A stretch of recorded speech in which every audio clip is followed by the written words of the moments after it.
You were there. You were alive. You were breathing. You were feeling things. Pain,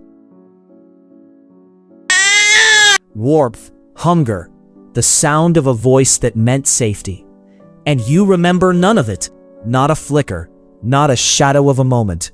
Most people think they know why. You were too young. Your brain wasn't developed enough to hold memories. Simple, obvious, move on. But that's not the answer. And the real answer is so much stranger that once you understand it, you'll never think about your own mind the same way again. In the 1980s, a psychologist named Carolyn Roe Collier at Rutgers University ran a simple experiment. She tied a ribbon from a baby's ankle to a colorful mobile hanging above their crib. The babies figured it out almost immediately. Kick your leg, the mobile moves. They loved it. They laughed. Then she took the mobile away, and she brought those same babies back days later. The moment they saw it, they started kicking. They remembered. 2-month-olds held the memory for 2 days. 6-month-olds held it for 2 weeks. The memory was there. It was real. It worked. So why is it gone now? Deep inside your brain sits a small curved structure called the hippocampus. It's the part of your brain that takes a lived experience and turns it into something you can replay later. A birthday, a face, a conversation. Without it, nothing sticks. But in infants, the hippocampus is nowhere near finished. The connections it needs to do its job, the wiring between it and the rest of the brain, are still being built. A region called the dentate gyrus, which acts as the on-ramp for new long-term memories, doesn't fully come online until somewhere between age 2 and 4. Your infant brain could form memories, it just couldn't keep them. But that's only half the story. In 2014, 2 neuroscientists in Toronto named Sheena Jocelyn and Paul Franklin proposed something that sounded almost absurd. What if the very process building your brain was also the thing destroying your memories? Here's what they meant. In the first years of life, your hippocampus is generating new neurons at a staggering rate. This process, called neurogenesis, is essential. Every new neuron that plugs into an existing circuit disrupts the connections already there, the connections that were holding your memories. To test this, they ran experiments on mice. When they artificially ramped up neurogenesis in adult mice, those mice started forgetting things they had just learned.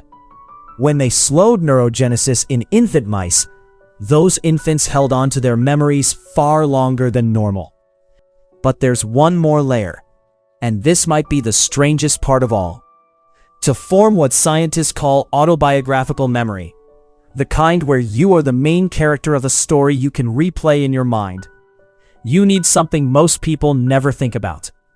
You need a self.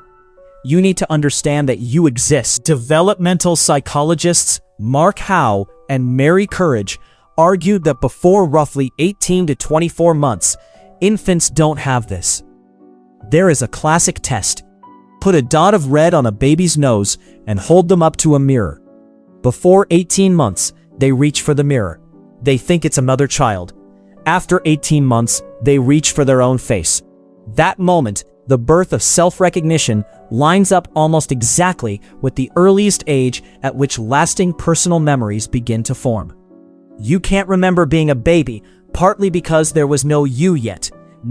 There was no narrator inside your head.